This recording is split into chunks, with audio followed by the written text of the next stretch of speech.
acordarme que debo de alguna manera,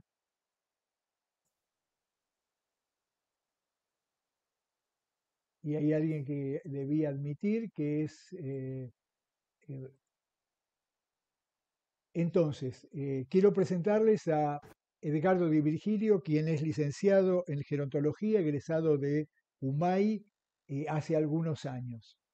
Edgardo es especialista en gerontología comunitaria e institucional de aquel curso 2007, segundo curso 2009, fue una experiencia que compartimos, Universidad de Mar del Plata, Ministerio de Desarrollo, CENAF, en aquel tiempo.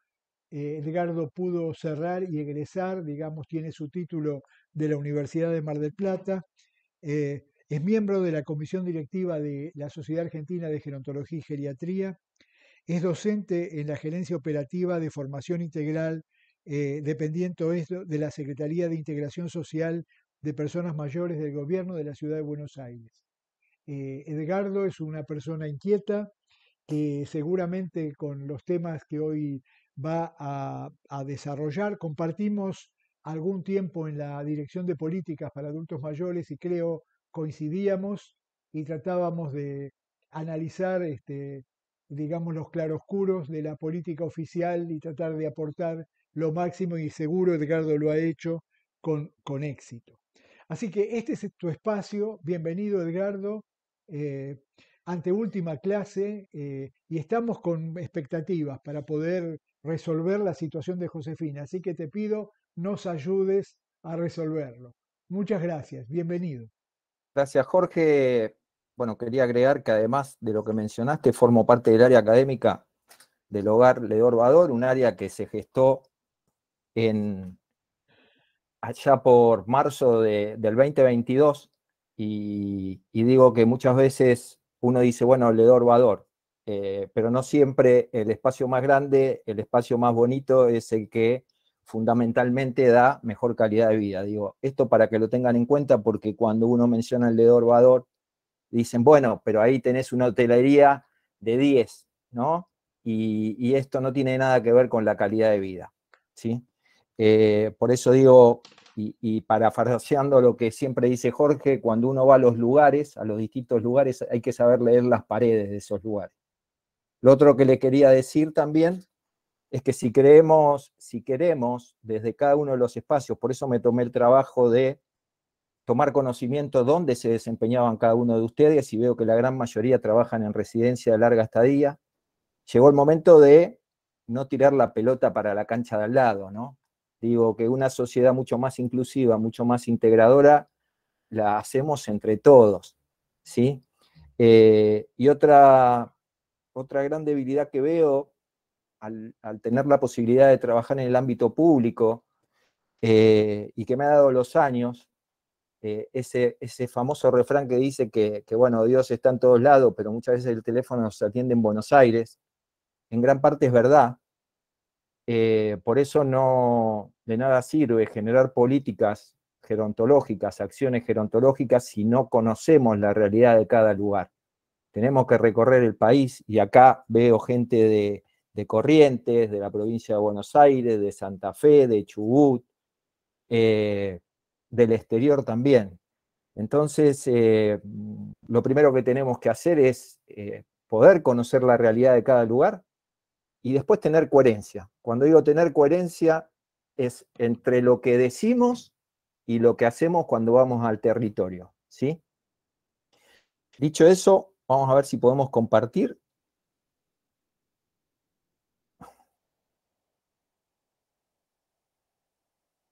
Vos me decís, Lore, ¿eh? Dale.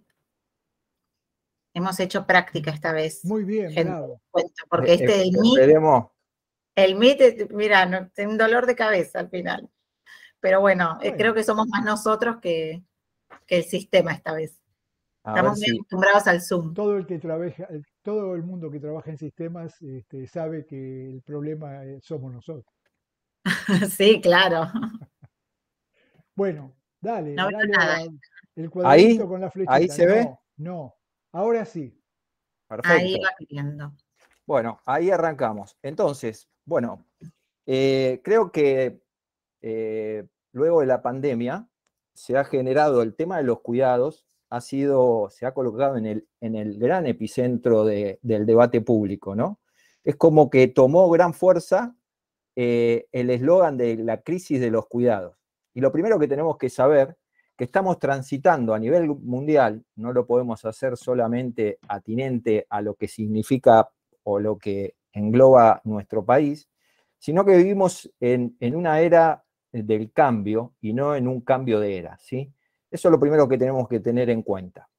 Paralelamente a eso, cuando hablamos de calidad, la calidad la tenemos que entender como un concepto normativo, ¿no? Y ese concepto normativo también depende de los valores, de los objetivos, ¿no?, que imperan en una sociedad. Y en función de eso, pensando en el sistema de cuidados a largo plazo, lo entendemos como un medio para que las personas que padecen algún tipo de deterioro, algún tipo de dependencia, puedan seguir disfrutando de ese envejecimiento saludable a través de los años, ¿sí?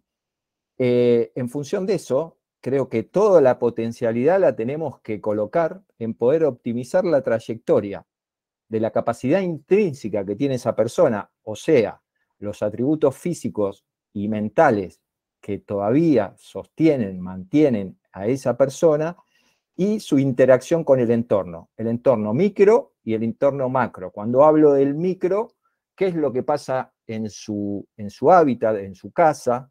¿Qué es lo que pasa en la comunidad? ¿Qué es lo que pasa en la sociedad? Si el entorno de alguna manera está adaptado a aquella persona que padece algún tipo de dependencia moderada o severa, pueda seguir transitando ese envejecimiento saludable hasta el último de sus días. En función de eso, cuando uno habla de esta crisis de cuidado, para poder transformar, primero tenemos que estar atentos, como dice la diapositiva. Tenemos que poner la intención, pero con eso solo no es suficiente, si no focalizamos tanto la atención y la intención en la acción.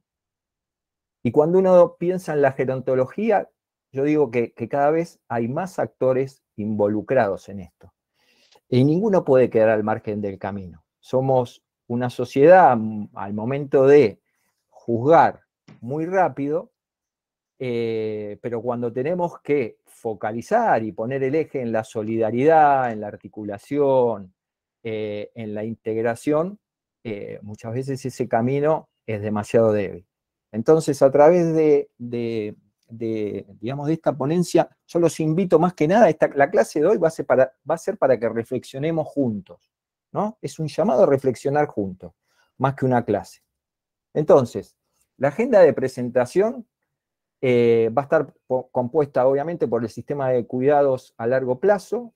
Tomamos como oportunidad, desafío, transformación a partir de las carencias subyacentes, máxime aún después de lo transitado, de esta instancia turbulenta que transitamos todo, que fue producto de la sindemia. ¿Por qué yo utilizo la palabra sindemia, ¿no?, en lugar de pandemia cuando hago mención al COVID-19? Porque todos focalizaron a la salud, ¿sí? Y yo quiero hacer ahí una hilvanación entre la salud, pero también los prejuicios que ha tenido y que ha traído la pandemia en el plano social, ¿sí? El segundo gran flagelo después del envejecimiento es la soledad no deseada. Y esa soledad no deseada se ha visto maximizada durante la pandemia y después, que todavía no sabemos las consecuencias reales que ha traído el haber transitado por esta instancia turbulenta. Retos y amenazas para el desarrollo de un sistema de cuidados a largo plazo, escenarios futuros del sistema de cuidados a largo plazo, la importancia de la gestión de casos. Y ahí sí nos ponemos nosotros en el centro, ¿no?, como gestores de caso de cualquier tipo de situación, al momento de evaluar cuál es aquel dispositivo mejor para esa persona mayor.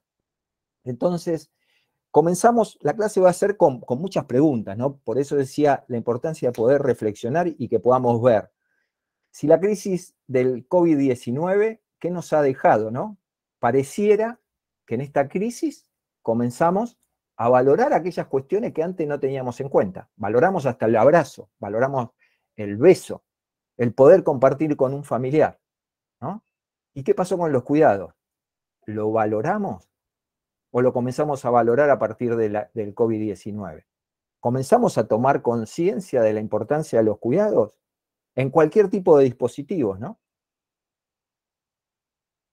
¿Aprendimos algo? Digo, todas estas preguntas es para que todos los que están escuchándome y que trabajan en distintos tipos de dispositivos, en su mayoría en sus residencias, háganse propia estas preguntas, ¿no? ¿Aprendimos algo de esto? Cuando en su mayoría de las veces decían, recuerden, abril, mayo del 2020, que los primeros que se iban a morir eran las personas mayores. Recuerdo también que cuando uno prendía la televisión, cuando se hablaban de las residencias a larga estadía, la primera residencia que salió en los medios de comunicación era una que quedaba acá, que ya no está más, se vende el lote nada más, acá en la calle, en el barrio de Belgrano, cuando ahí se empezó a tomar conciencia que no estaban los profesionales adecuados, que el servicio era paupérrimo, que los controles no eran los adecuados. Pareciera como que a partir de esta instancia nos dimos cuenta que había algo que no estaba funcionando. He tenido la suerte de recorrer el país y he tenido la suerte también de saber que una casa con 5 o 6 habitaciones ya se convierte en residencia de larga estadía. He tenido la suerte también de evaluar y decir que si nos preocupa tanto el sistema de cuidados a largo plazo, ¿por qué no tenemos una ley, por ejemplo, nacional de cuidadores domiciliarios? ¿Por qué no tenemos una ley nacional de residencia a larga estadía? Digo, para seguir pensando, ¿no? Esta clase es para pensar. Las residencias o los distintos tipos de dispositivos sociocomunitarios, ¿no? De baja complejidad hasta alta complejidad, ¿garantizan los derechos de las personas mayores? Ustedes que trabajan en residencias, ¿se garantizan los derechos de las personas mayores? Tenemos una convención que ya tiene rango institucional, un artículo que habla del sistema de cuidados a largo plazo. ¿Se cumple? Y no lo digo como crítica, sino lo digo para reflexionar. ¿Y qué pasa con nuestra calidad de vida? ¿Sí? Dijimos al inicio, la calidad de vida como un concepto normativo que tiene que ver con valores, que tiene que ver con objetivos que enmarcan a una sociedad. ¿Sí? ¿Qué pensamos de las personas mayores? ¿Qué miradas tenemos de las personas mayores? Y hago referencia a esto porque a partir de la mirada también repercute en los sistemas, en los distintos dispositivos. ¿Ustedes saben cuántos años de apoyo o cuidados conlleva aproximadamente cuando se emerge en una persona mayor una situación de dependencia moderada o severa? ¿Sabe alguno de ustedes? Más de 10 años seguro.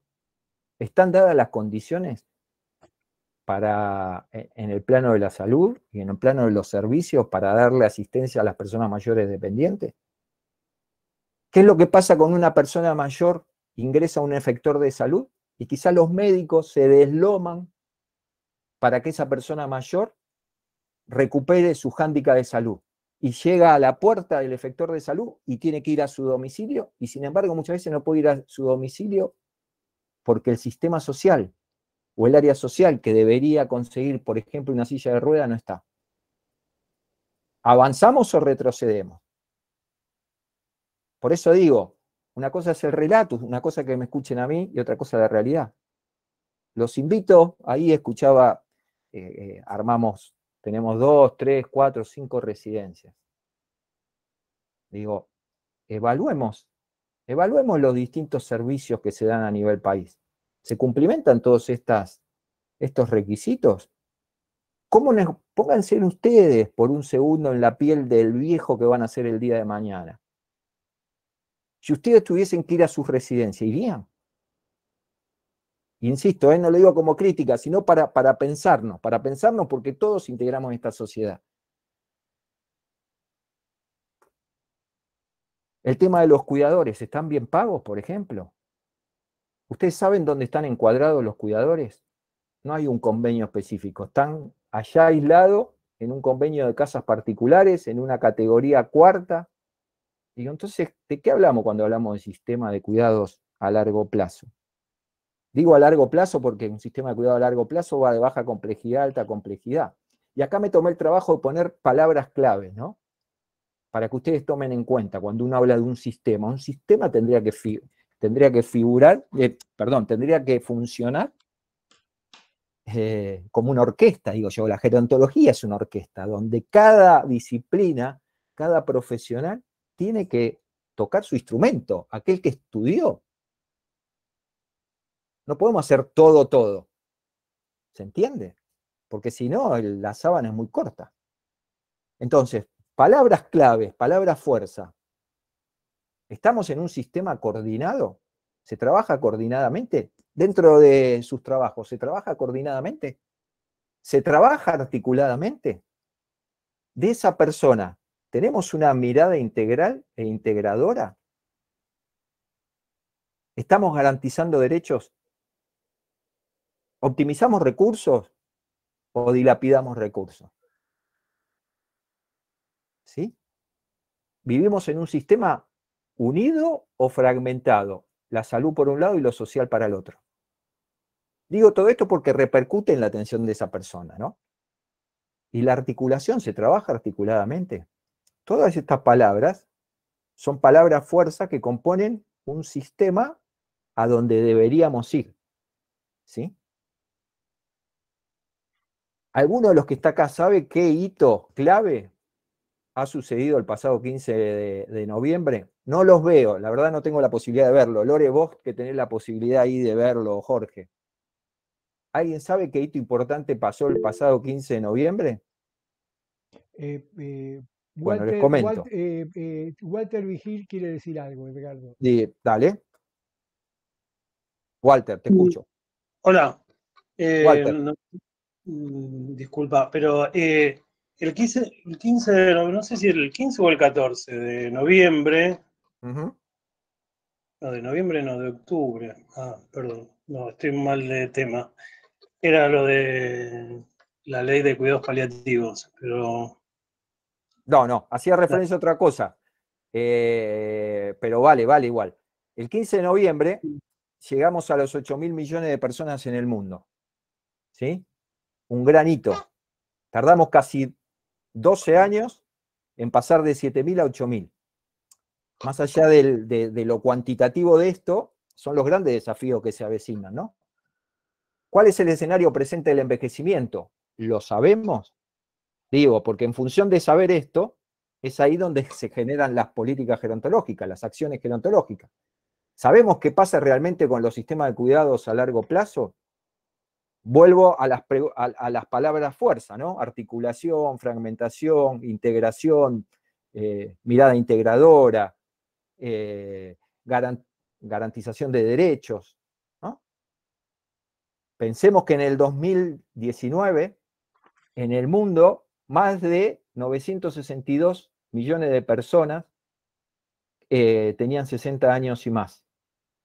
Digo, sé que las clases anteriores hicieron eje en todo lo que es lo biológico. Hoy vamos a hacer más anclaje en lo social. En el 2030, que no falta mucho, faltan 8 años, va a haber 1.400 millones y dentro de algunos años, que tampoco falta mucho, para el 2050, más del doble de lo que tenemos hoy. Pero esto, más allá de ser números, ¿sí?, cuantitativos, lo que implica es un gran desafío. Ahí tenemos en la foto los extremos de la vida, ¿no? ¿Por qué la gente envejece? Por el control de la natalidad, control de la mortalidad y los movimientos migratorios. Los que más van a crecer son la población de 80 años y más. O casualidad que esas personas de 80 años y más son quizás las que probablemente van a necesitar mayor atención, mayor riesgo de discapacidad, de ingresar en algún tipo de dependencia, enfermedades crónicas, ¿sí? ¿Cómo está nuestro país? Bueno, tenemos los datos ahí del 2020, pero tenemos más de 45 millones, donde más de 7 millones tienen 60 años y más. Y dentro de esos 7 millones hay otro gran eslabón que es fundamental, que se va a dar, que son personas mayores viviendo en hogares unipersonales o unigeneracionales, ¿sí? insisto, vuelvo al otro gran flagelo, ¿no? Que es la soledad no deseada, que se fue maximizando, que se vio maximizada en los momentos de pandemia. Recuerden, en un momento de la pandemia, del aislamiento obligatorio, que se les había prohibido, después quedó sin efecto, que las personas mayores salgan de su domicilio. Sin embargo, los que más cumplieron la pandemia, el aislamiento, fueron las personas mayores. Ahora, la pregunta, insisto, ¿nuestra sociedad está preparada para envejecer? ¿El sistema nuestro está preparado para envejecer? Vivimos más, le agregamos más años a nuestra vida, pero ¿vivimos realmente mejor? Entonces, lo esencial es no pensar el envejecimiento como algo estático, o sea, no es lo mismo envejecer hace 10 años que envejecer ahora. ¿Qué visión tenemos como sociedad de las personas mayores? Porque de la visión que tenemos nosotros las personas mayores, después se desprende cómo lo tratamos, qué valor le damos, qué mirada tenemos, a dónde van los recursos, cómo los asistimos, cómo los apoyamos. Decía el otro día que, un poco en tono de risa, pero con mucha conciencia de que no estaba equivocado, tenemos que recuperar la gerontología, pero la gerontología educativa desde épocas tempranas de la educación. Yo comenzaría a hablar de gerontología desde el jardín de infante, con dibujos, con lo que fuera. Hoy valores, esos valores que hacía referencia al inicio, se han ido perdiendo. Hoy el valor que se tenía de la persona mayor y el valor íntimo, ¿no? Digo, muchas veces en el vínculo nieto-abuelo, ¿no? Hoy tenemos nieto-abuelo que le faltan el respeto, digo. ¿Qué es lo que pasa en la sociedad mismo? ¿Qué es lo que pasa cuando subimos un colectivo? ¿Se lo valora a la persona mayor? ¿Sí? Digo, bueno, entonces, ¿cuál es nuestro rol como gerontólogo? ¿No? Porque también de todo esto, insisto, dependen los cuidados a largo plazo. ¿Sí? Se le asignan los recursos necesarios para un sistema de cuidado a largo plazo que yo creo que debería encaminarse haciendo un fuerte anclaje en lo comunitario. ¿Sí? Para mí las residencias deberían ser para la atención a una dependencia moderada o severa. En el camino, mientras tanto, hay otros dispositivos como para, de alguna manera, potenciar, fortalecer. ¿Sí?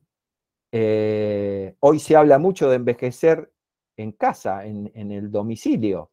Y si no se puede envejecer como en el domicilio, al menos ingresa en una residencia que pueda envejecer como en casa. Y para eso también necesitamos una readecuación de las residencias. Y obviamente una compañera decía de los gastos, ¿no? Y eso es real. Pero bueno, necesitamos también financiación, que nos apoyen, ¿no? Que el Estado esté presente, necesitamos que la familia esté presente, necesitamos que las organizaciones estén presentes. Por eso digo que una sociedad la construimos entre todos. Ninguno puede mirar para el otro lado y hacerse al desentendido. Si aspiramos a un mejor sistema de cuidados, ¿no? Porque las realidades son muy diferentes. Y pongo como ejemplo, no le voy a decir en qué provincia fue, pero recuerdo que allá por el año 2012 se hizo una evaluación, un relevamiento de residencia de larga estadía, y funcionarios de esa provincia me llamaron a una residencia, lo que es llamado residencias, 6 habitaciones, la misma persona que cocinaba, que atendía a la persona mayor, que abría la puerta, una persona sola, y me llevó a la provincia. En esa residencia había un chico de 25 años con los pantalones apretados, con un cinturón. Entonces yo le pregunté, bueno, ¿qué hace este chico acá? Ese chico había sido violado por el padre y por el hermano. Claramente que ese chico no estaba para estar en ese tipo de dispositivos. Por eso digo, tenemos que ser coherentes entre lo que decimos y hacemos, ¿no? Entonces, tenemos que profesionalizar la gerontología. Y en esa profesionalización estamos todos incluidos. ¿Entiende? Entonces, en esta mirada, ¿cómo miramos a las personas mayores? ¿Qué es lo que decimos? ¿Qué es lo que decimos si una persona mayor estudia? ¿O qué es lo que decíamos hace algunos años atrás? ¿Qué es lo que decimos cuando una persona mayor se enamora a determinada edad? ¿Lo validamos? ¿Qué es lo que decimos si una persona mayor quiere jugar?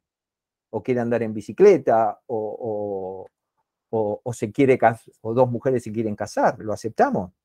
Pero no desde el discurso, no desde el relato, de la realidad. Por eso digo que todo esto repercute en el sistema de cuidado a largo plazo. Depende de la mirada. Entonces, preguntarnos si los sistemas de cuidado a largo plazo actuales satisfacen la creciente necesidad de las personas mayores. ¿Cumplen o no cumplen? ¿Qué valor le damos? ¿Pensamos en el sentido de vida? Porque lo bueno de todo esto no es agregarle años a la vida, sino que esos años tengan sentido, vivir con sentido. No importa los años que nos quedan por vivir, pero vivir con sentido, vivir con un proyecto de vida, vivir dignamente. ¿Sí? Entonces, bueno, se dan una serie de situaciones que tienen que ver con por qué la gente vive más, ¿no? La transición epidemiológica, enfermedades que vos antes te morías, hoy ya son crónicas y no te morís. La transición demográfica, producto de esto que hablábamos hace un rato, de control de la natalidad, control de la mortalidad, movimientos migratorios. La necesidad de la capacitación y formación de los recursos humanos. ¿Medimos el impacto de esto? ¿De qué me sirve a mí decir, bueno, mira, nosotros formamos 40.000 cuidadores? ¿Medimos el impacto si están trabajando? ¿Le pagamos bien a los cuidadores? ¿Le pagamos bien a los cuidadores? Obviamente que necesitamos mayor dispositivos de cuidados a largo plazo, pero ¿es tan adecuado el sistema como para poder validar esto? ¿Sí? Sin embargo, es paradójico, porque hoy cuando uno necesita o tiene un familiar que necesita ingresar a una residencia de larga estadía, ¿sí? Muchas veces necesita acudir a un abogado para que presente un recurso de amparo o para que le mande un cuidador. ¿Sí? Las obras sociales, todas tienen la figura del cuidador. Digo, para pensar, son todas cosas para ir pensando.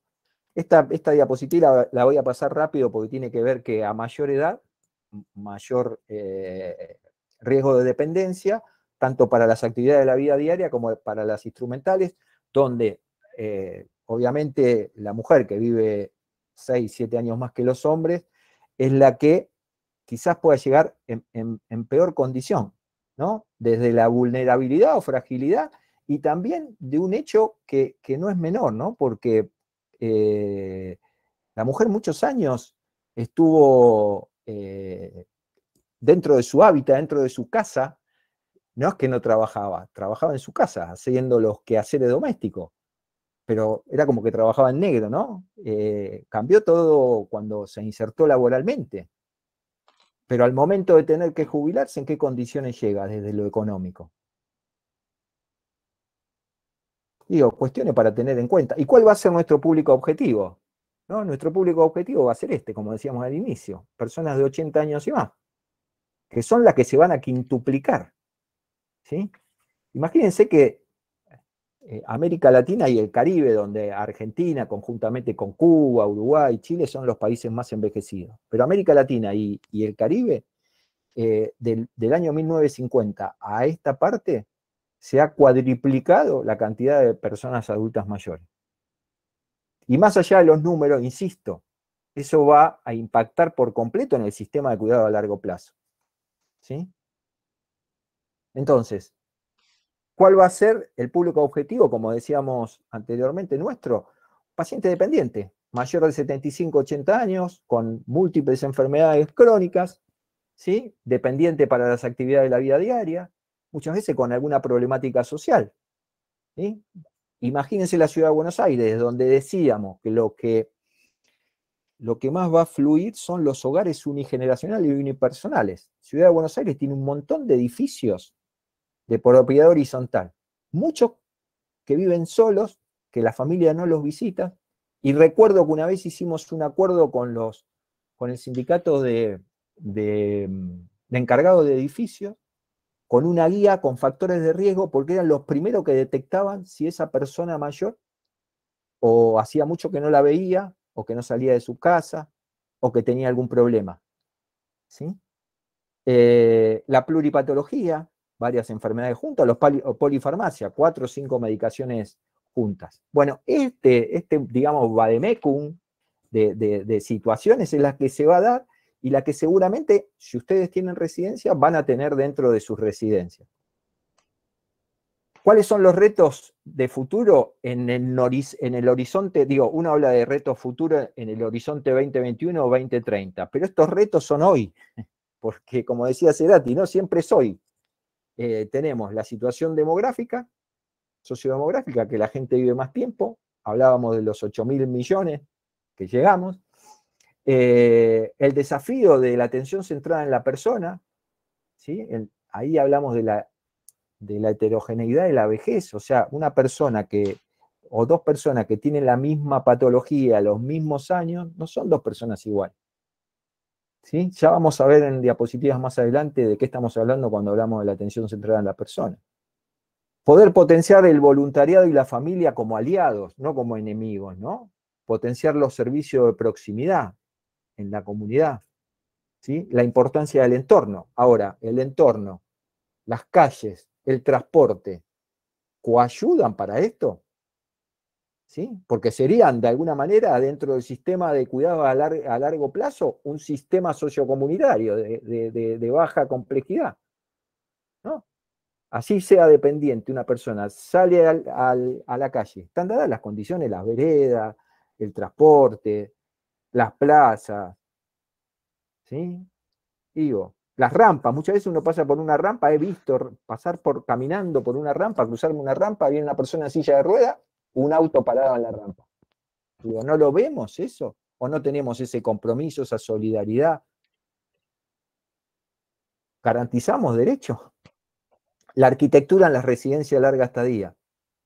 Hablaba otra vez la compañera de los gastos. Bueno, el Estado ayuda, subsidia para que ustedes que tienen residencias puedan de alguna manera ayornarse a la realidad de hoy, hacer esos cambios, esas modificaciones. Porque nos exigen exigencias múltiples. Pero al momento de colaborar, de comprometernos, ¿existe eso? El trato digno, cuidados humanizados, ¿existen? ¿Sí? ¿Tratamos dignamente? ¿El sistema está ordenado? ¿O actuamos, como dijimos antes, fragmentadamente? Y sin inversión, y acá quiero ponerlo en Arial 78, si quieren, sin inversión y financiación pública no hay futuro posible. ¿Se entiende esto? Sin inversión y financiación pública no hay futuro posible cuando hablamos de los sistemas de cuidados a largo plazo. Las nuevas tecnologías como innovación, ¿sí? La innovación va de la mano de la persona, o sea, la tecnología sería un medio. El valor de lo sociosanitario, ¿sí? Necesitamos más diálogo social. Ahí dice compunción, es comunicación, ¿sí? En la época o en la era de la comunicación estamos muchas veces más incomunicados que nunca. O cada uno quiere hacer prevalecer su interés, en lugar de trabajar, dejar los egos de lado y trabajar sinérgicamente. Y después, cuando digo nadie se salva solo, ustedes, yo, Jorge, Lore, cada uno colaborando con su granito de arena, lo público, lo privado, el tercer sector, los sindicatos, las universidades. El que no entiende ese mensaje, insisto, no hay futuro posible. Entonces, vuelvo sobre lo mismo. Si no somos parte de la solución, si nosotros no colaboramos, entonces somos parte del problema. Y si nos pensamos como comunidad organizada, como decía anteriormente, una comunidad organizada traccionan todo para el mismo objetivo. Si nuestro objetivo es mejorar la calidad de vida de las personas mayores, optimizar ese envejecimiento saludable que está compuesto por, de alguna manera, digamos, aquellos atributos en salud donde la capacidad funcional compuesta por lo intrínseco, ¿no? La parte psíquica y física, más lo extrínseco que tiene que ver con el entorno y esa interacción que se da para que esa persona pueda hacer lo que tenga ganas, lo que lo hace feliz, lo que lo haga disfrutar hasta el último de sus días, tiene que haber esta sinergia trabajando estos todos juntos, ¿no? Lo público, lo privado, lo comunitario, lo que mencionamos. Los medios de comunicación. Recuerden cómo los medios de comunicación trataban a las personas mayores en época de pandemia. Hay jubilados que se van a morir. Uno prendía los canales de televisión y lo primero que decían que lo que más se morían eran las personas mayores. Imagínense esa persona mayor viviendo sola en su casa escuchando estos mensajes. Las asociaciones gremiales y la gerontología como orquesta, ¿no? Cuando digo orquesta, insisto, que cada disciplina, que cada vez son más, porque era impensado, arquitecto, abogado, ingeniero, hoy se habla mucho del silver economy, ¿no? Pensar en cómo a través de la innovación, a través de la tecnología, se mejora el empleo, se generan productos y servicios para las personas mayores, pero no como negocio, sino como servicio, digo, ¿no? Hacer esta distinción. Entonces, el rol de la gerontología en los servicios de cuidados a largo plazo es trabajar sobre la dependencia, ¿sí? Donde está compuesto lo psicológico, lo biológico, lo funcional, lo cultural, lo espiritual, ¿no? Y cómo, pensando en épocas pasadas, cómo estaba organizado ese sistema de cuidados, ¿no? Ese sistema de cuidados estaba conformado basado en esa lógica familista, donde la que cuidaba era la mujer. Cuidaba a la mujer en primer orden, en segundo orden la mujer, en tercer orden la mujer, y el hombre cuando miraba para la derecha o para la izquierda y no tenía otra posibilidad, ahí estaba presente. ¿Sí? Ese modelo ya es obsoleto, primero por todo lo que mencionamos anteriormente, que ha cambiado, ha mutado cuando la mujer comenzó a insertarse laboralmente. Ahí comenzaron los primeros indicios de modificación. Cuando yo doy clase en cuidadores domiciliarios, esos patrones culturales siguen penetrados en la piel. De 100 personas que se presentan, 95 son mujeres. ¿Sí? Entonces, nada, el modelo también se encuentra en crisis porque también entró en crisis las transformaciones familiares.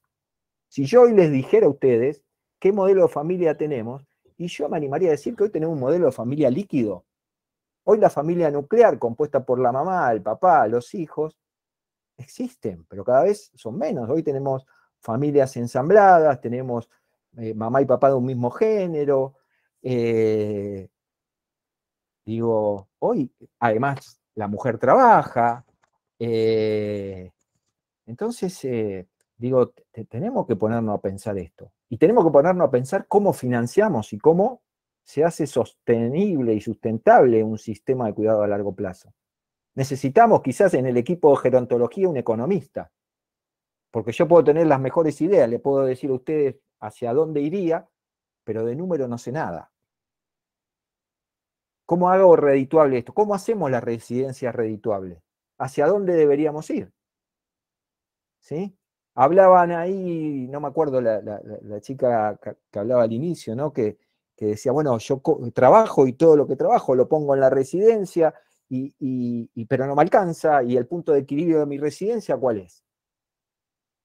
Insisto, la residencia más grande, la más bonita, la que tiene mejor espacio, no me asegura a mí que es donde se genera la mejor calidad de vida, ¿eh?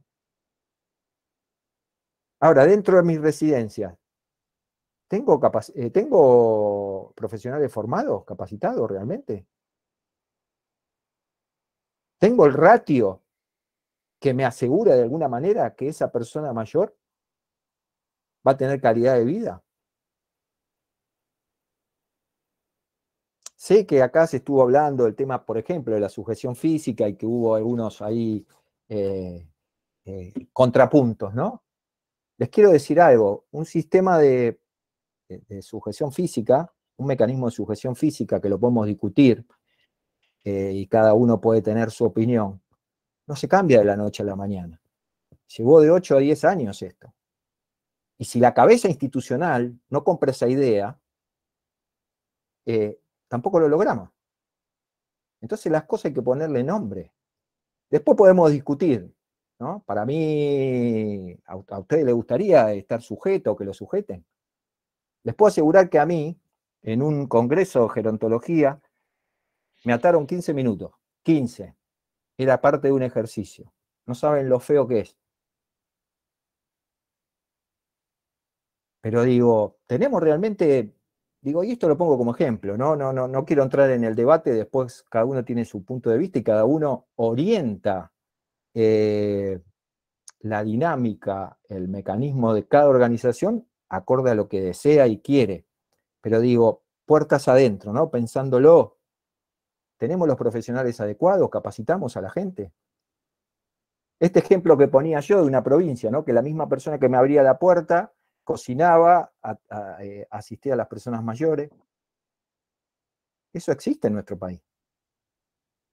Recuerdo que en el año 2000, cuando se dio esta situación, donde se hablaban que había más de 3.500 residencias a lo largo del país, la gran pregunta fue, bueno, pero dentro de esas 3.000 y pico de residencias hay muchas truchas informales.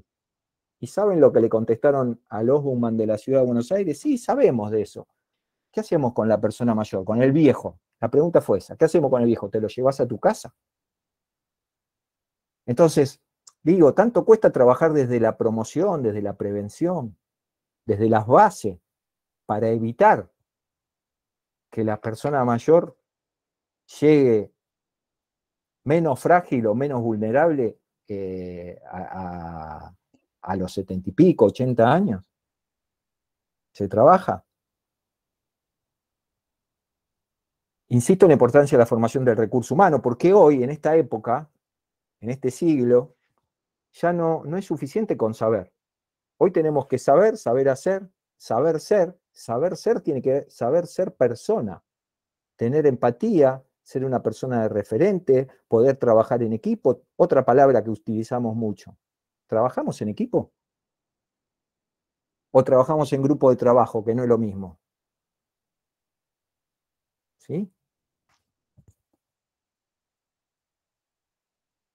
Entonces, ¿a qué nos referimos cuando hablamos de un sistema de cuidado a largo plazo? Que tienen que ver con aquellas actividades llevadas a cabo por terceros para que las personas mayores que han tenido una pérdida importante y permanente de la capacidad intrínseca son físicas o mentales, y corren riesgo de tenerla, puedan mantener un nivel de capacidad funcional conforme con sus derechos básicos, sus libertades fundamentales y la dignidad humana. La capacidad funcional tiene que ver con aquellos atributos de salud que le permiten a esa persona hacer lo que tiene ganas. ¿Sí? ¿De qué me sirve a mí llegar a los 50, 60 años, estar en una silla de ruedas, tener una expectativa de vida de 20 años más, si no puedo seguir sosteniendo mi proyecto de vida? ¿No? Hoy, las acciones que se hacen con enfoque de género, se hacen con una mirada integradora centrada en la persona. No es un tema de hoy, pero quizás vale esta aclaración, no confundir con los cuidados transicionales, no es lo mismo el sistema de cuidados a largo plazo que cuidados transicionales. Los cuidados transicionales se definen como un conjunto de acciones diseñadas para garantizar la coordinación y la continuidad de la atención médica a medida que los pacientes se transfieren entre diferentes ubicaciones o diferentes niveles de atención. Las personas mayores son particularmente vulnerables a los riesgos relacionados con las transiciones y la atención subóptica, eventos adversos, prevenibles. Para ponerlo en cuadro de situación, el claro ejemplo es cuando utilicé el persona mayor que está en un efector de salud con determinado cuadro agudo y los médicos desde todas las esferas, tanto por ejemplo, el cirujano, el kinesiólogo, lo ponen óptimos para continuar la rehabilitación e irse a su casa, y no lo puede hacer porque quizás le falta esa silla de rueda o una ayuda técnica, o no tiene un cuidador para estar en su domicilio. ¿Sí? O no puede ir a un tercer nivel porque no tiene los medios. Entonces, esos cuidados transicionales también obturan para que esa persona mayor tenga una peor calidad de vida y una mejor calidad de vida como estamos hablando. Y la calidad de vida incluye todos estos ejes, ¿no? El bienestar físico, el emocional, el material, la inclusión social, la autodeterminación, el desarrollo personal, las redes, ¿sí? A mayor edad las redes se acotan. Por eso es tan importante trabajar lo sociocomunitario. Por eso es tan importante cuando uno habla del voluntariado, ¿sí? Por eso es tan importante que legitimemos derechos.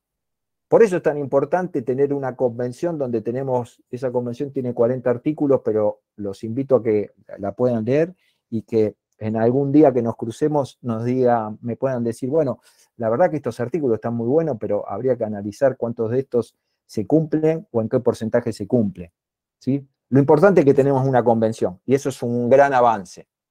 Pero bueno, necesitamos mayor compromiso, mayor involucramiento, ¿sí?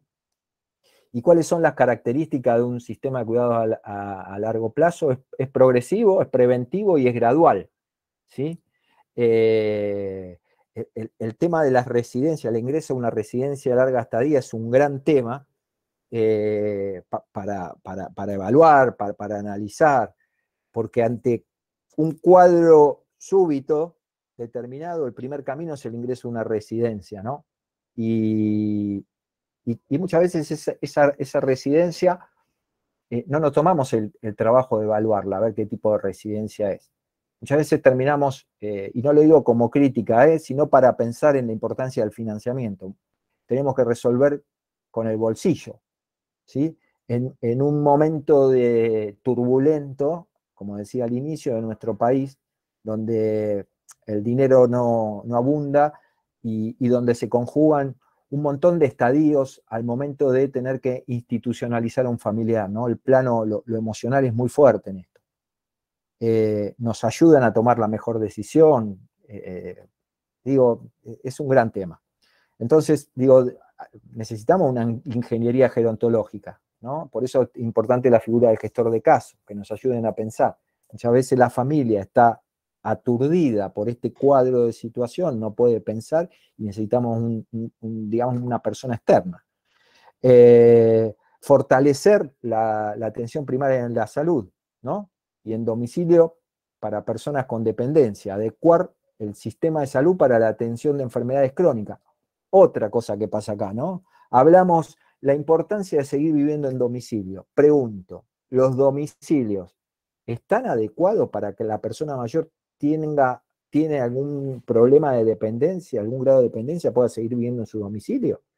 ¿O siguen teniendo escaleras, falta de baranda, lleno de barreras arquitectónicas? ¿Nos tomamos el trabajo de evaluar eso? Digo, para seguir pensando, ¿no? Y el sistema de cuidados a largo plazo se compone de todo esto. Tenemos una red de apoyo informal, que son esos cuidadores familiares, que esos cuidadores familiares dejan de trabajar, no reciben dinero alguno, ¿sí? Está compuesta por los vecinos, por los amigos, por el voluntariado, por el transporte adaptado, por comercios facilitadores. Hoy se habla de otro concepto muy bueno que tiene que ver con la amigabilidad. Y la amigabilidad tiene que ver no solo con el diseño universal, ¿no? Que la ciudad sea más amigable, sino con que el transporte sea más amigable, con el barrio que sea más amigable, con los negocios que sean más amigables, ¿sí? Con los efectores de salud que sean más amigables, con las personas que sean más amigables, que sean este cuidado humanizado, ¿no? Ponerse en el lugar del otro. También tenemos un sistema social formal de base comunitaria que tiene que ver con las organizaciones de personas mayores, los llamados centros jubilados. Este es otro tema, ¿no? Nos hicieron creer, por ejemplo, todavía siguen la imagen de los centros jubilados de los años 80, ¿no? Cuando uno va a los centros jubilados me pasa a mí lo mismo que al momento de ver cuando se hacen los cursos de cuidadores domiciliarios que se forman. El 95% son mujeres, ¿no? Lo primero que te dice una persona mayor, hombre, te dice, no, yo no soy un viejo, ¿qué voy a hacer un centro jubilado? ¿No? Nos hicieron creer que el centro jubilado, quizás le tenemos que cambiar la cara, le tenemos que dar otra impronta, tendríamos que pensar, ¿no? Los clubes, los servicios de teleasistencia, que son servicios de baja complejidad, el servicio de cuidados en domicilio, los hogares de día, donde sigue viviendo la persona mayor en su casa, pero va al hogar de día y hace actividades más sociorecreativas, los centros de día, donde tiene un matiz mucho más rehabilitatorio. Después tenemos los servicios sociales formales de base institucional, que es lo que se estila ahora. Hoy se habla de pequeñas unidades de convivencia o mini residencias. Aquel que tiene que conoce el Ledor Bador es una residencia a larga estadía de 300, en realidad como de 400 camas, después por producto de la pandemia, hoy está trabajando a full, pero con 270 residentes, y 270 porque hay habitaciones que son individuales, otras duples y algunas triples, pero está adhiriendo a este modelo más micro, ¿no? Más de convertir el Ledor en 9, por ejemplo, hoy tiene 9 unidades de convivencia, como 9 mini residencias dentro de esa residencia, porque abogamos a este modelo, ¿sí? Por eso la pregunta es que nos tenemos que hacer, el que trabaja en el ámbito de la gerontología, si lo que estamos haciendo, más de lo mismo, es suficiente. Insisto en otra palabra que ustedes se tendrían que hacer carne, que es trabajar en equipo. ¿Sí? No es fácil. No es fácil trabajar en equipo porque esto es un trabajo diario, pero se puede. Se puede. Se puede porque es la única forma de ir hacia un objetivo en común. Y después tenemos los servicios ya sanitarios, que son los centros de salud, los centros de rehabilitación, los servicios de atención médica en domicilio, ¿no? Sin embargo, estamos hablando de los sistemas de cuidado de larga duración y ustedes ven cualquier obra social, cualquier prepaga, tiene la figura, como decía al inicio, la figura del cuidador domiciliario. O en lugar de cuando yo necesito un servicio, en lugar de facilitarme, de ser facilitador, me lo complican, ¿no? Digo, para seguir reflexionando. Y el sistema progresivo de atención es el punto de partida y llegada de cualquier acción e intervención debe ser la persona mayor y sus derechos, ¿no?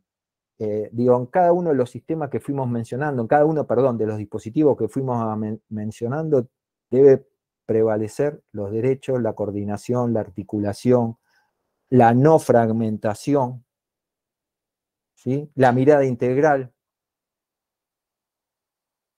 Entonces, me sigo preguntando cuáles han sido los grandes desnudos de la pandemia.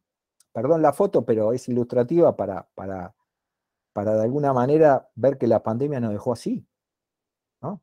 Donde nos dimos cuenta que hicimos agua en lo biológico, en lo social, en lo cultural, en lo espiritual, en lo emocional, en lo familiar. Nos dimos cuenta que teníamos que barajar y dar de nuevo. Entonces detectamos que había más edadismo y viejismo. Entonces no podemos pensar en un sistema de cuidado si seguimos pensando que cuando uno cumple años, por el solo hecho de cumplir años cronológicos, somos improductivos, no tenemos ganas de aprender, nos gusta estar aislados. Tenemos que cambiar esa mirada, porque eso repercute en el sistema. También nos dimos cuenta que fue la cultura del descarte. También nos dimos cuenta que se vulneraron los derechos. También nos dimos cuenta que se discriminaba por edad, ¿no? Cuando decía que se les prohibía salir a las personas mayores. También nos dimos cuenta que nos falta potenciar la solidaridad comunitaria. Como no me pasa a mí, yo no me hago el problema. Total, ¿saben qué? Total, yo voy a llegar a viejo algún día, y cómo me gustaría que me traten, ¿no? Total es eso. Y me parece que llegó el momento de potenciar la autonomía, ¿no? De que la persona mayor pueda decidir por sus propios medios y no que venga un otro a decirme lo que yo tengo que hacer. Porque eso también pasa. Y eso pasa en todos los ámbitos. Aquel que viene del ámbito público se da cuenta, y conociendo las distintas realidades, que muchas veces un otro me dice a mí lo que yo tengo que hacer y quizás ese otro en su vida tocó un viejo. Quizás ese otro no sabe cuál es la realidad de Chubut y digita detrás de un escritorio. Entonces, digo, ahí cuando uno hace referencia a las incoherencias, ¿no? Entonces, ¿qué nos dejó también la pandemia? Esto, la soledad, el rostro amargo del envejecimiento. Y cuando uno habla de soledad, no habla de soledad elegida, porque yo me encanta estar solo y lo disfruto. Esa es la soledad elegida, esa es inocua para la salud. Me refiero a la de que está ahí cargada con piedra, ¿no? Esa que es la soledad no deseada. Yo puedo estar rodeado con todos ustedes y sin embargo en mi interior me siento solo, ¿no? Esto también repercute en el sistema de cuidado, ¿sí? Entonces, me sigo preguntando, ¿no? En este sistema de cuidado, para potenciarlo, para mejorarlo, para ver qué importantes son las personas mayores. Las personas mayores en época, cuando fue lo de la pandemia, ¿qué fueron? ¿Los invisibles de siempre o lo comenzamos a visibilizar producto de la pandemia? Los invito a que lean este libro, ¿no? El peligroso encanto de lo invisible. Nos acostumbramos tanto a ser invisible que después ya naturalizamos, o no, naturalizan. Es como el maltrato, ¿no? Yo paso por la puerta de un banco, día lluvioso, hay una cola de 100 metros de adultos mayores mojándose, y como estoy acostumbrado a verlo, lo naturalizo. Entonces, ¿qué son las personas mayores? ¿Los respetados de ayer o los olvidados de hoy? ¿Qué mirada tenemos, no? ¿Qué representación tenemos de las personas mayores? Estos ojos, que son muy bonitos, son los ojos de ustedes. ¿Cómo miramos a las personas mayores? Esa mirada, ¿cómo impacta? ¿Qué implica en el cuidado? ¿No? ¿Qué mirada? ¿Somos una sociedad edadista? ¿Cómo miramos a las personas mayores? ¿No? Como que son todos consumidores de medicamentos. ¿Qué pasa si dos mujeres se besan o dos hombres se besan? ¿Lo aceptamos? ¿Sí? ¿Qué pasa si las personas mayores juegan? ¿Qué pasa si las personas mayores comienzan con algún tipo de olvido? Enseguida pensamos que tiene Alzheimer. ¿Qué pasa si las personas mayores estudian? ¿Qué pasa si las personas mayores manejan? ¿Y qué pasa? ¿Y qué pasa? ¿Y qué pasa? Y pasa que tenemos que humanizar la mirada, y me parece, y dignificar los cuidados. Eso me parece que pasa. Y como las palabras crean significado, las imágenes, ¿ustedes qué piensan? Las imágenes también crean significado. Esta imagen, donde hay un bastón y una persona mayor, es una imagen que lo saqué ayer de un diario de España, de Vigo, ¿no? Miren la figura, miren cómo, cuidado con las personas mayores. Todas las personas mayores usan bastón, están con cifosis, inclinados, están así. Digo, y la realidad es que muchas veces vemos sin mirar, juzgamos sin saber y valoramos al otro sin conocer. Entonces, nosotros, ustedes que me están escuchando a mí, ustedes que trabajan con adultos mayores, reflexionemos sobre esto, reflexionemos en conjunto.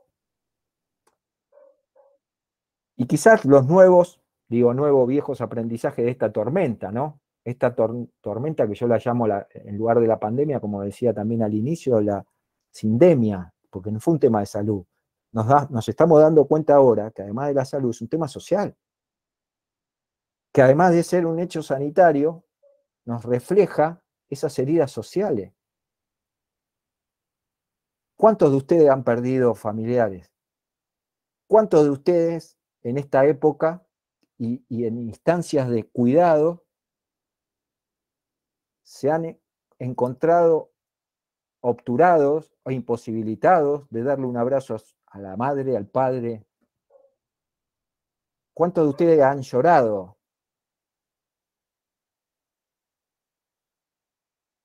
Entonces, digo, todos vamos a transitar la edad de personas mayores. Nos replantea cambios en la forma de vida, quizás nos replantea cambios de cómo vivimos. Yo creo que si le hago una pregunta a cada uno de ustedes por separado, ¿es la misma vida hoy que la que llevaban antes de la pandemia? Y estoy seguro que no. La dinámica y el rol de las instituciones también tiene que cambiar. Las instituciones para 300, 400 personas también tienen que cambiar. Es imposible generar calidad de vida, es imposible y yo defiendo las instituciones, la gran tarea que hacen para la gente que está dependiente, porque quizás la mejor calidad de vida de algún grupo poblacional está dentro de las instituciones. Pero ¿cómo hacemos para que esas instituciones, esa persona, ese usuario, se siga sintiendo como en casa? ¿Cómo permitimos que ese usuario siga trayendo sus objetos? ¿Sí? Decía Jorge, siempre me acuerdo de la palabra, que esto de las paredes, hay que saber leer las paredes de las instituciones, y es real. Es hora de invertir en recursos tecnológicos para reducir la soledad no deseada y el aislamiento. Volvemos sobre la importancia del financiamiento. ¿Nos ayudan? Porque nos exigen, ¿no? Las leyes, cada vez más leyes y leyes y leyes. ¿Pero nos ayudan? ¿O solamente son auditorías y monitoreo constante y permanente sin tener esta mirada? Entonces, tenemos que hacer un plan. Pero si no tenemos un objetivo sin un plan, es solo un deseo, o sea, morimos en el intento, como decía Saint-Exupéry. ¿Sabemos de dónde partimos? ¿Sabemos hacia dónde vamos? Porque muchas veces no sabemos ni de dónde partimos, hacemos todo como atado, como la canción de Copani, ¿no? Atado con alambre. Tenemos estrategia de intervención, sabemos cómo lo logramos, sabemos cuáles son nuestras barreras.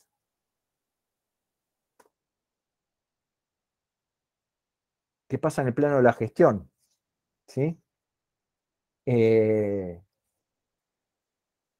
Digo que acá es muy importante poder traccionar cuando uno habla de gestión todos juntos, ¿no? El tema de los organismos gubernamentales, las políticas públicas, las organizaciones de la sociedad civil, lo privado, como decíamos anteriormente, la importancia de la formación, de la capacitación. El Estado no está al margen de esto, ¿eh? El Estado tiene un rol importante, pero también tiene un rol importante cada uno de nosotros, ¿sí? Seguir respetando la autonomía, la dignidad, la libertad de esa persona mayor, ¿no? Y el escenario actual versus el escenario futuro en un sistema de cuidados a largo plazo. Aumento de la participación laboral de las mujeres, incremento de hogares unipersonales. Este es el escenario actual, ¿no? Mayor índice de fragilidad, mayor desigualdad, mayor demanda de servicios. Mire a todo lo que tenemos, los desafíos que tenemos, ¿no? El impacto de la economía, ¿no? La salud, los sistemas de jubilación, las pensiones. El otro día me preguntaban, yo vivo acá en Caballito, y me preguntaban cuál es el valor de una residencia a larga estadía. Y el valor de una residencia a larga estadía, digamos, de calidad, de buen servicio, y orilla los 300.000 pesos. Ahora, yo digo, ¿cómo lo pagamos? ¿No? Ser más flexible, no tan rígido. Hoy nos tenemos que acomodar, ¿no? Hoy el cambio, lo único que no se detiene es el cambio es constante. ¿Sí? Hoy tenemos el gran desafío que nos debemos, es trabajar desde lo sociocomunitario. Insisto, la salud por un lado, lo social por el otro. ¿Qué ganamos con eso? Se fragmentan los recursos, los servicios, terminamos haciendo lo mismo, pero no se pone en el centro a la persona. Y tenemos que reflexionar para poder cambiar. O sea, recuerden el inicio de esta presentación. Empecemos a reflexionar en conjunto.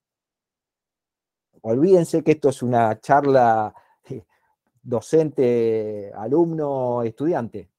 Reflexionemos, porque mientras yo hablo con ustedes me hablo a mí mismo también, ¿eh?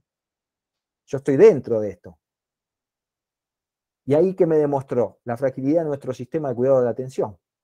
Nos dimos cuenta en la pandemia que era frágil. O poníamos abajo la alfombra. ¿Sabemos lo que implica el cuidado de una persona mayor? ¿Sabemos qué quiere esa persona mayor?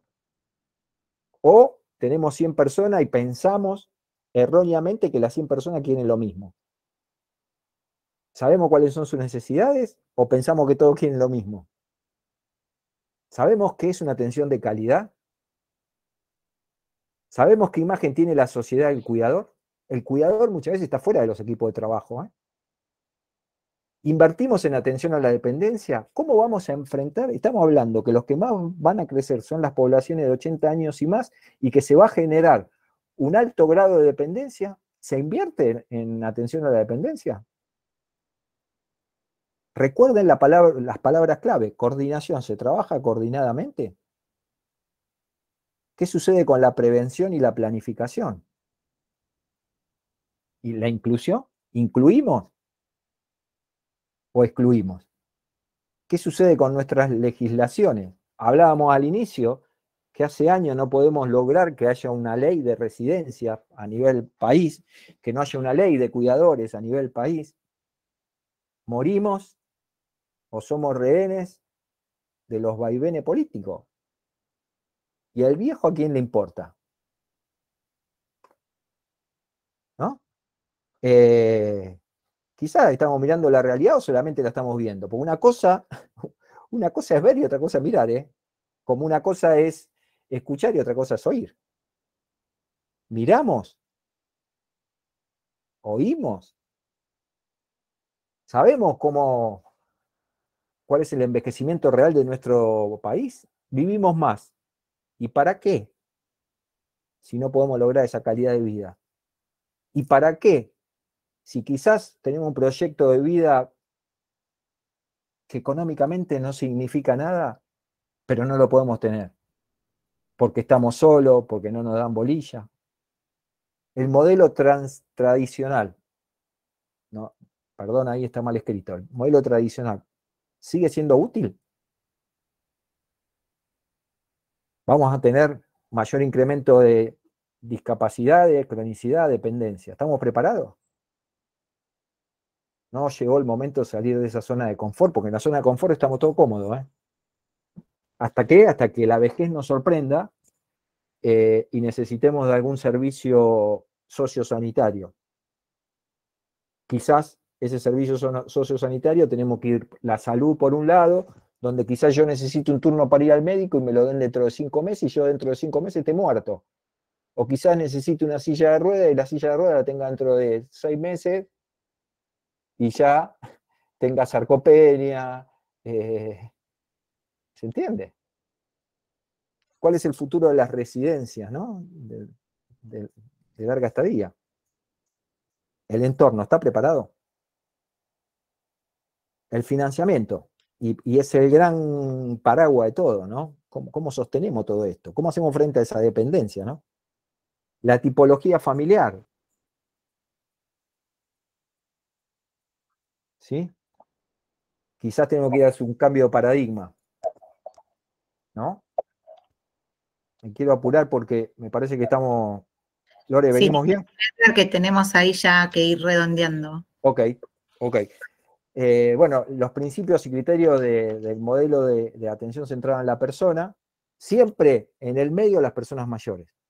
Y lo que priman son ciertos atributos que tienen que ver con una mirada hacia esa persona, respeto, dignidad, derechos, asistencia individual y personal. Insisto, 2 personas con la misma patología, con la misma edad cronológica, no es la misma persona. Considerar individualmente sus necesidades, su preferencia, la flexibilidad, la participación, el fuerte trabajo interdisciplinario, ¿no? Por eso rescato lo que es el trabajo en equipo, la coordinación y la articulación. ¿Sí? Y ¿cómo creen ustedes que será el modelo de residencia de larga estadía del futuro? Una mirada 360, flexibilizar normas, ¿sí? Acá en Ciudad de Buenos Aires, ahora para ingresar a una residencia de larga estadía, uno tiene que presentar el consentimiento informado. Eso sé que en muchas provincias no sucede. No es suficiente con intervenir, sino hay que prevenir, cambiar la mirada de la dependencia, economía del cuidado. Hay que profesionalizar los cuidados también, ¿no? Algunos prints de pantalla de otras residencias que saqué, obvio, me van a decir, estos de afuera estamos años luz, pero simplemente para que lo tengan. Esto es una residencia vanguardista en Holanda, para gente que está padeciendo Alzheimer, ¿no? Pero bueno, para que tengan en cuenta cómo las residencias que se vienen. Y este artículo salió esta semana, creo, o fines de la otra, que al lado del LEDOR hay un edificio que es de vivienda asistida, que es otro tipo de dispositivo, que son 18 departamentos. Ahí viven 18 personas mayores. Cada uno puede entrar, salir cuando quiere, cuando lo desee, adorna, amuebla ese departamento a su gusto. Son gente que en su mayoría son autoválidos o con una dependencia leve, pueden utilizar, digamos, pueden hacer uso de las actividades del LEDOR, pero esto lo pongo de ejemplo porque es una alternativa más a lo que es un dispositivo, a una residencia de larga estadía, ¿no? Hoy esto de seguir viviendo en casa o como en casa, adhiere a varios dispositivos. También hay unidades de convivencia que son mini residencia de 10, 12 personas. Son todas alternativas, ¿no? Esta es una especie de modelo greenhouse que se utilizan en Estados Unidos, que son mini residencias. Y quedó la gestión de caso, que a mí me parece como una figura relevante, que tiene que ver con... La gestión de caso es un proceso o método dirigido a garantizar que se proporcione al usuario cualquier servicio que necesite de forma efectiva y eficiente. Esto generalmente cuando sucede algún hecho de algún grado de dependencia importante, donde el plano emocional se impacta de lleno en la familia, generalmente se adhiere, se incorpora a esta figura de gestión de caso, o porque tiene un hijo viviendo en el exterior, que no puede asumir esa responsabilidad, deslinda esa responsabilidad en un gestor de caso que se ocupa de coordinar, de articular en todo este sistema de cuidados a largo plazo, ya sea de baja complejidad o alta complejidad, y gestiona el caso de esa persona mayor, ¿sí? Y las funciones fundamentales de la gestión de casos: definir el ámbito de intervención. ¿Esto qué hace? Evitar dilapidación de recursos, ¿sí? Analizar, explorar, para poder después decidir cuál es la mejor opción para esa persona mayor. Obviamente que si tiene, teniendo en cuenta la autonomía, respetando la autonomía y los derechos de esa persona mayor, la importancia de una valoración gerontológica integral, ¿no? Esto es esencial porque con esta evaluación se identifica cuáles son las necesidades de apoyo. A mí me gusta hablar de apoyo antes que cuidado, porque el hándicap que le queda en salud es utilizado precisamente para consensuar ese apoyo. Planificación: para cumplir un objetivo tiene que haber una planificación, implementación del plan, seguimiento y implicancia, ¿sí? Implicancia 100%.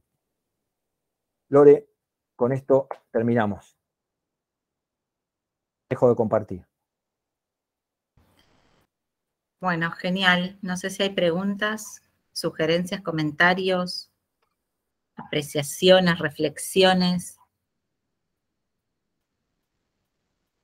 Quedaron mudos, Edgar. Los dejaste sin palabras. No, fue una... Hasta Jorge dejaste sin palabras. Fue tipo bomba. Claro. Yo que vengo del campo de la salud, y de lo que hablaba Edgardo, es el cuello de botella que tenemos nosotros, es cuando tenés que externar a alguien. Que en definitiva, yo creo que el mayor dueño de una residencia de larga estadía es el Estado, porque viejo que entra al hospital público, viejo que no sale, ¿sí? Si ustedes van por los hospitales públicos, el 60% son viejos que entraron por una patología, hicieron hospitalismo y están ahí in eternum hasta que se infectan, se sobreinfectan y terminan ovitando. Y el problema de externar es un problema que yo que hago paliativos. El externar es un drama, la verdad es un drama. Eso es lo que quería compartir. Gracias. Walter, ¿me escuchás? Walter, ¿no? Sí. Sí, adhiero con vos. Mirá, por eso te digo, me gusta hablar a mí, yo vengo más del área humanística y social y creo en lo sociosanitario. Para mí no es un problema o solo de salud o social, porque quizás vos te des lo más desde la salud, poniendo a la persona mayor en óptimas condiciones, o lo mejor que puedas, y después se te termina obturando ese cuello de botella. Pero mirá qué loco es en esto de la coherencia e incoherencia. Nosotros en la ciudad de Buenos Aires tenemos la tasa más envejecida del país. Tenemos 33 efectores de salud. De los 33 efectores de salud, ¿sabes cuántos servicios, cuántos hospitales tienen un servicio de gerontología o geriatría? 2 o 3, ¿no? Entonces, si queremos trabajar desde la prevención y la promoción, algo está fallando. Después, cuando salís al interior, mirá la mirada que se tiene, que muchas veces está el hospital y pegadito el geriátrico, ¿no? Entonces, tipo farmacia. Exacto. Salir y compro. No, es más, muchas veces termina yendo al geriátrico aquel que no tiene cama en el efector de salud. Por eso la concientización corre por todo, ninguno está exento de eso. Entonces, ¿hacia dónde queremos ir? Ese es el tema.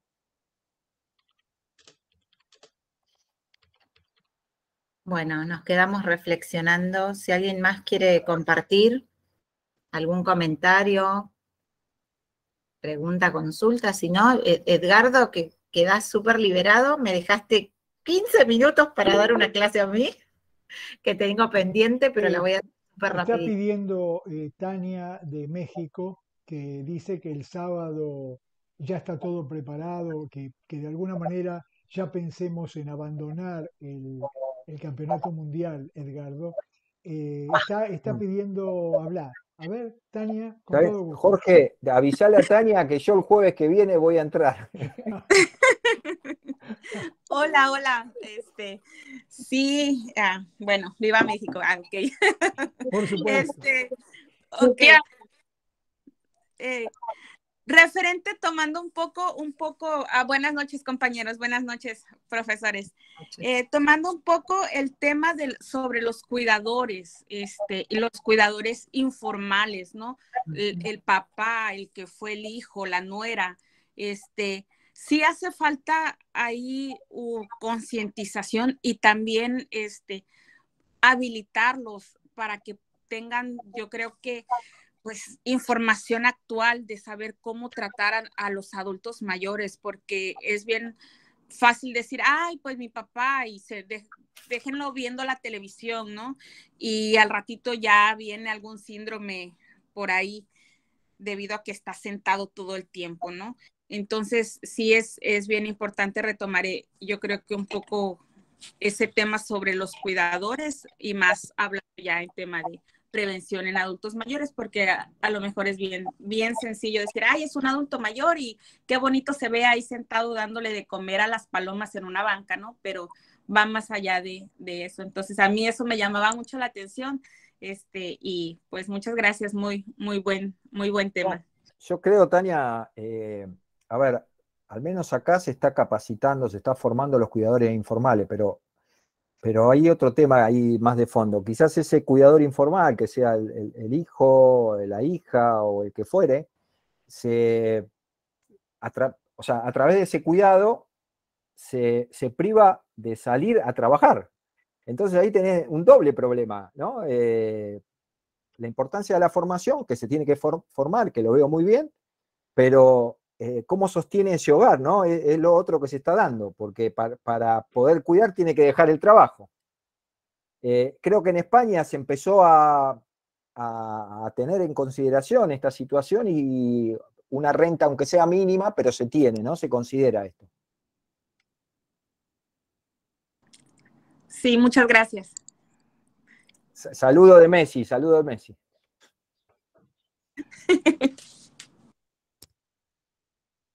Bueno, cerramos entonces esta partecita. Yo voy a retomar un tema que quedó pendiente de los síndromes.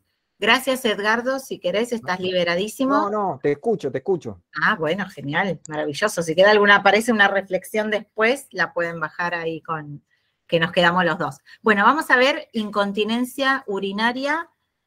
Lo hago corto, son y 33, porque si no, Jorge me escribe, ¿vieron en el WhatsApp? Se congeló, Se fue. se fue Lorena, veo que decía que yo la demandaba en el WhatsApp y fue suficiente fue como una cosa mágica, como una Yo especie de... creo, Jorge, que vos tenés un pedal y la eliminaste cuando dijo eso. Y bueno, creo que algún poder por ahí hay, aún el sistema genera, Lorena. No estábamos hablando de vos, pero desapareciste en el momento que dijiste por Dije, ahí. por Jorge hay que tener cuidado cuando hablamos del coordinador. Bueno, a ver, comparto, era ventana, ¿no? No, no era ventana. Pestaña. A ver. Bueno. Es cortito, no voy a detenerme tanto en la parte más clínica, sino por ahí en algunas cuestiones conceptuales de este síndrome. Sería el tercero que estamos viendo y nos queda la clase que viene con la doctora Zulik, el síndrome de incompetencia intelectual o demencias y trastornos del comportamiento. Bueno, ¿se ve? ¿Alguien que me diga ok? Porque no puedo ver nada. Adelante, incontinencia, licenciada Peralta, vamos. Genial. Bueno, vamos a ver un poquito la definición. Bueno, trastorno mediante el cual se produce la pérdida involuntaria de orina a través de la uretra. Algunas cuestiones muy técnicas las paso por arriba. Si alguien después quiere preguntar, pero entiendo que hay de diferentes especialidades, así que no vamos a ahondar en cuestiones técnicas. Bueno, tiene que ser objetivamente demostrable y que genere un problema de salud y o social. Bueno, forma parte de los síndromes geriátricos, ¿sí? Porque deteriora la calidad de vida. Se recomienda la detección sistemática sobre las personas mayores y en especial las que tienen fragilidad. Habíamos hablado de la fragilidad ya con Alejandro y con la doctora Rubín. No debe considerarse como algo normal, y esto sí es algo que parece muy obvio, pero conceptualmente yo quiero que se lo lleven para poder transmitir a los equipos de trabajo. No debe considerarse como algo normal, independientemente de la edad, de la capacidad cognitiva, del estado funcional. Con mucha frecuencia puede ser revertida y mejorada. Esperen que saco ahí para que no me suenen los mensajitos. Bien, entonces, requisitos para mantener la continencia: almacenamiento adecuado del tracto urinario inferior, vaciamiento adecuado del tracto urinario inferior, motivación suficiente para ser continente, capacidad cognitiva suficiente para percibir el deseo, micción e interpretarla como tal. Nos pasa muchas veces que la incontinencia en personas con deterioro cognitivo o demencia no tiene una causa desde lo funcional, sino que la persona no puede o percibir el deseo, no puede expresar el deseo, ni tampoco ejecutar la acción de ir al baño para miccionar en el inodoro, ¿sí? Bueno, movilidad y destreza suficiente para alcanzar el baño. Esto tiene que ver también con la inmovilidad. Muchas veces personas inmovilizadas por determinado motivo comienzan a tener incontinencia y lo primero que hacemos es poner un pañal y decimos, bueno, listo, es propio de la edad o ya era hora que agarre un pañal, y la verdad es que deberíamos nosotros proveer las herramientas o adaptar el lugar para que pueda ir hacia el baño, sino utilizar otros dispositivos que existen antes de utilizar los pañales. Bueno, la no existencia de barreras ambientales, obviamente que limiten el acceso al baño. Esto mucho en los domicilios o en residencias donde la persona tiene un grado de dependencia, pero puede todavía con el andador ir al baño, puede levantarse en la noche. Esto de las barreras ambientales tiene que ver con el espacio por donde circula la persona, que esté libre y adaptado para que pueda ir y llegar hasta el baño, ¿sí? Bueno, obviamente tenemos una alta prevalencia, entre el 26 y el 61% de las mujeres que viven en la comunidad solicitan atención para incontinencia urinaria. Suele estar subdiagnosticado y subtratado. La primera barrera, aunque no la única, para que los pacientes accedan a un tratamiento apropiado. ¿Por qué está subdiagnosticado y subtratado? Porque el médico lo naturaliza y lo minimiza por el pensamiento edadista que es propio para la edad, y también porque muchas personas mayores tienen, con respecto a la autoimagen y la estima, ¿no?, que tienen de sí mismo y su capacidad de cómo se ven a sí mismo y cómo ven que empiezan con episodios de incontinencia y por vergüenza inclusive no lo cuentan al médico, ¿sí? O ellos mismos creen, porque se lo han dicho, porque la sociedad lo ha dicho como un prejuicio, que es propio de la edad y entonces comienzan a ponerse apósitos y demás, y por ahí hay alguna causa de las reversibles que podrían tratarse. Entonces tenemos dos cosas, ¿no? Por un lado, la persona mayor que no lo naturaliza, y también el médico o el personal de salud que identifica la incontinencia, que no lo subtrate. ¿Qué priorizamos? Los factores desencadenantes y los agravantes. Afectación de la funcionalidad y aspectos sociales. Fundamental lo social. Tiene un impacto enorme en las personas el hecho de golpe no tener control de sus esfínteres y tener una vida social o querer conservar su vida social y verse limitada por esta situación, ¿sí?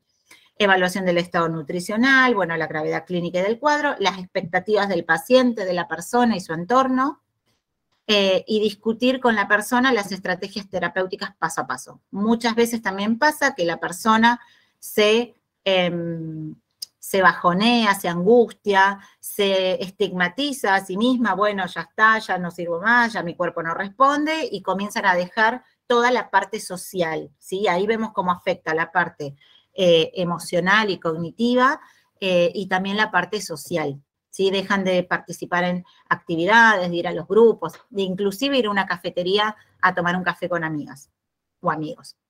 Bueno, solo 1 de cada 3 consulta, 1 de cada 3 personas que tienen incontinencia hace la consulta. Tiene elevada prevalencia en personas mayores de 65 años.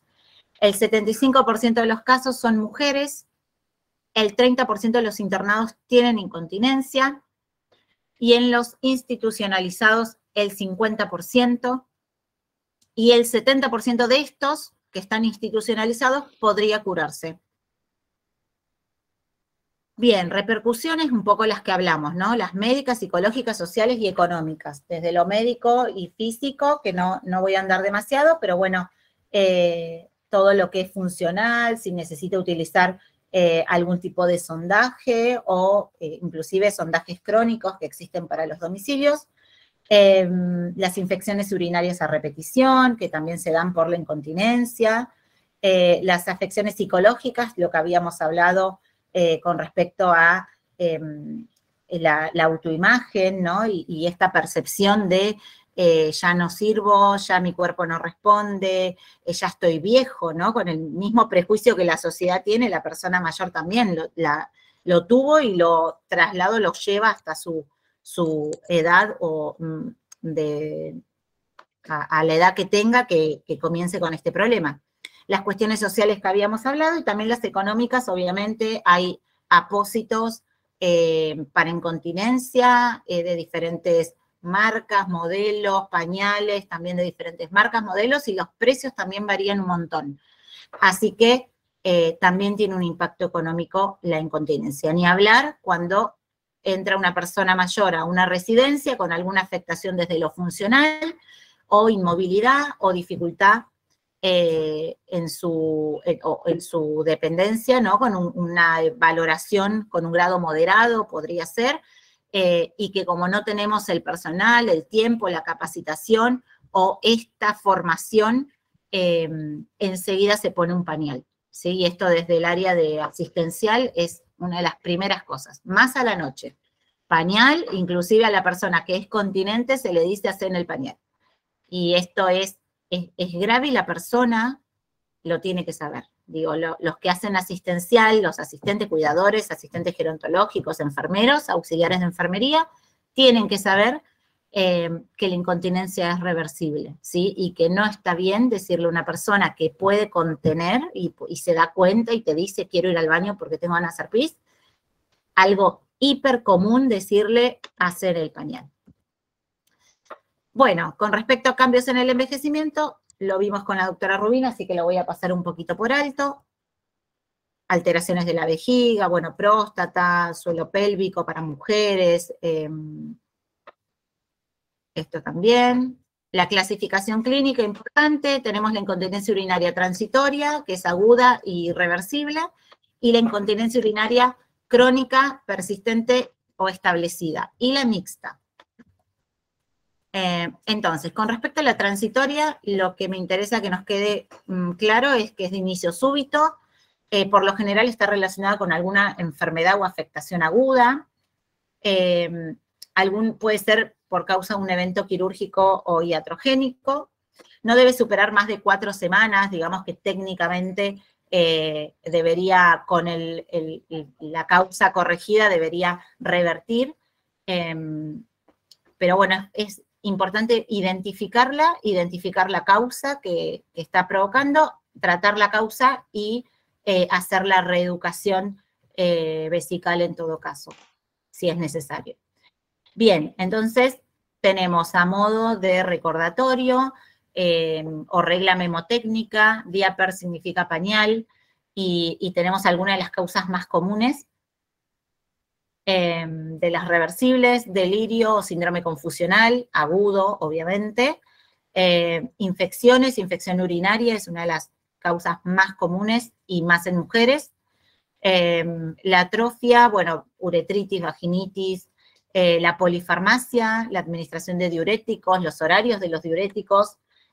Muchas veces se administran los diuréticos en horarios nocturnos o a última hora y la verdad es que la persona toma el diurético, se va a dormir y claramente a las 2 horas como mucho ya va a estar queriendo ir al baño o corriendo con la urgencia miccional, porque la administración de diuréticos obviamente no nos da tanto tiempo para poder levantarnos y acceder hasta el baño. Afectaciones psicológicas, depresión, no querer levantarse, no querer ir al baño, no querer, digamos, hacerse básicamente encima por una cuestión de depresión o afectación emocional. Excreción excesiva de orina, por ejemplo, las hiperglucemias o la insuficiencia cardíaca congestiva. Restricción de la movilidad, que esto dijimos que está relacionado con la inmovilidad. Y la impactación fecal o stool. Esto es regla memotécnica para que recuerden algunas de las causas más comunes que son reversibles.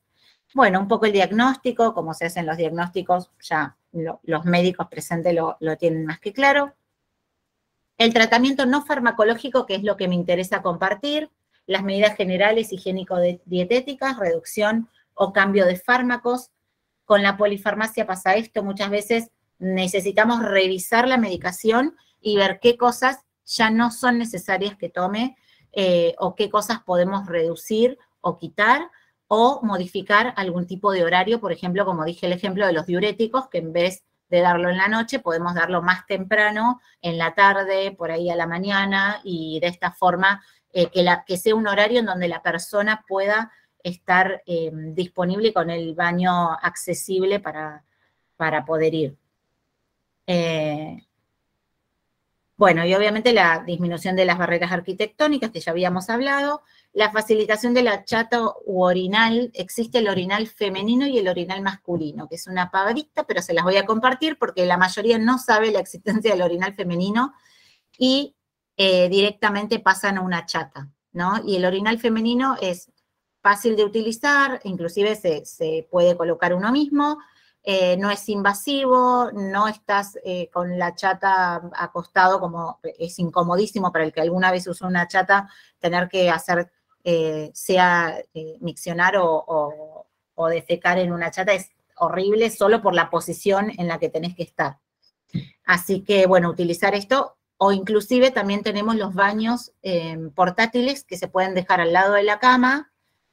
También se pueden pedir a las prepagas estos baños tranquilamente u obras sociales. Con PAMI todo es un poquito más complicado, pero pero se pueden conseguir para que la persona lo tenga accesible y solamente se levante y pueda tener el baño ahí pegado a la cama.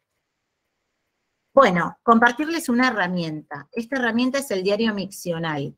Y básicamente lo que hacemos con este diario es llevar un registro de las micciones de una persona, si tiene control voluntario o no, y el volumen. El volumen se mide en cruces, 1, 2 o 3 cruces. Para los que estamos en el asistencial es súper común y lo conocemos de toda la vida porque con la catarsis se hace lo mismo, pero está muy bueno que lo puedan implementar, utilizar en las instituciones donde están, porque si vemos que tiene continencia voluntaria y en algún horario aparece la incontinencia, tenemos que evaluar cuáles son los factores que están en ese horario que podrían afectar o podrían revertirse y revertir la incontinencia.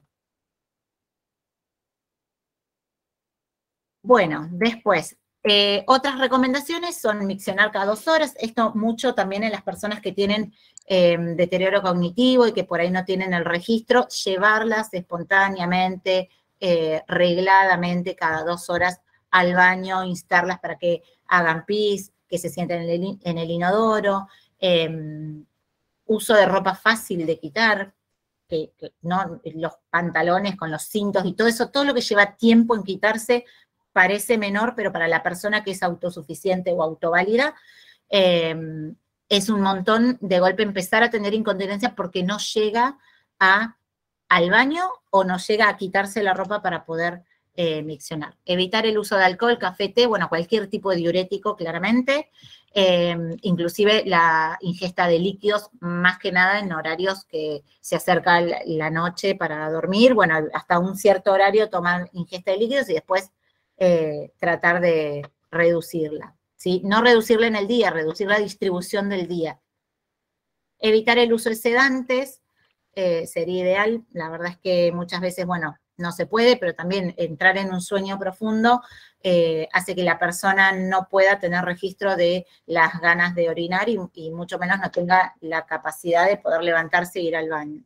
Modificaciones en el hábitat, hablamos, suprimir obstáculos que dificulten el acceso al baño, facilitar la utilización con barandas, elevador, de inodoros, bueno, mismo dejar las puertas del baño abiertas para que la persona pueda ir, las luces guías en el trayecto, en el camino, y utilizar sustitutos a los pañales que pueden ser orinales, la chata o los baños portátiles que les había comentado.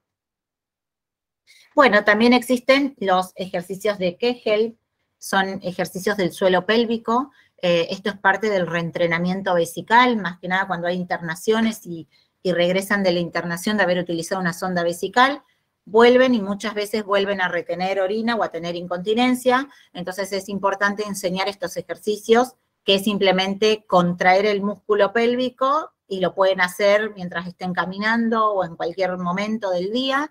Y el reentrenamiento vesical tiene que ver con esto, ¿no? Con ir rutinariamente, por más que no tenga ganas, cada 2 horas, 3 horas, yo voy al baño o me tomo el diurético y yo sé que me tengo que quedar cerca de un lugar donde haya un baño, como para poder volver a la rutina previa. Y otras desarrolladas por el cuidador, obviamente con personas con demencia es sumamente importante la presencia del cuidador para poder identificar qué le pasa a esta persona. Muchas veces no pueden verbalizar las ganas de ir al baño, pero sí lo manifiestan. ¿Cómo? Con la conducta. Y ahí tenemos las personas que comienzan erráticas, no se quedan quietas, se comienzan a levantar todo el tiempo, algo le está pasando y está queriendo, lo comunica como puede, ¿sí? La persona que tiene demencia. También pasa mucho con bueno, la impactación fecal, ¿no? Con la constipación, que también muchas veces vemos un trastorno en el comportamiento de la persona, no podemos identificarlo, inclusive un síndrome confusional, y no nos damos cuenta que hay algo que está pasando y que no estamos pudiendo identificar, y ahí la mirada del cuidador es fundamental. Bueno, esto es un poquito más o menos lo que ya habíamos hablado. El monitoreo de los cuidadores es fundamental, la formación de los cuidadores también, la motivación de ir al baño y también la regularidad y hacer el control o el seguimiento con este diario miccional que les había comentado, para que después el equipo, sea un enfermero el equipo, sea un médico o sea el cuidador que lo cuida hace años, pueda poder evaluar y analizar en qué horario y qué está pasando que esta persona no tenía incontinencia y ahora la tiene.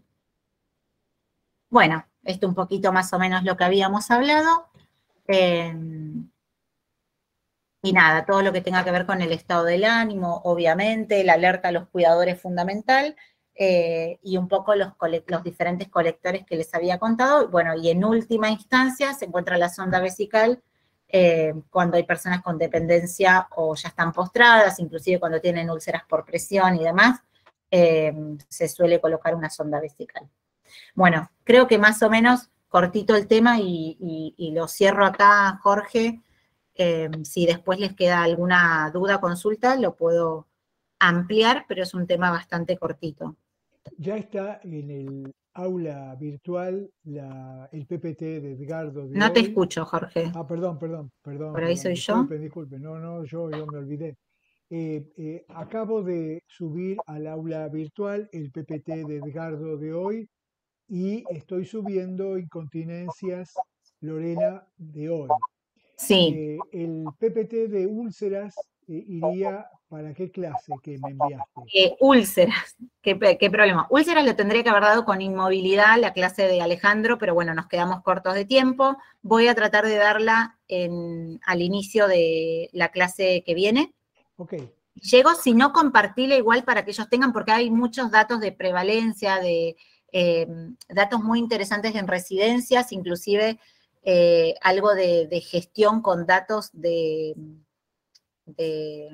medición de úlceras por presión como indicador de enfermería, ¿sí? Indicador de atención de calidad. Entonces, úlceras lo incluyo en la clase pasada del 17 de octubre, porque va de noviembre, perdón, de Snellbrum.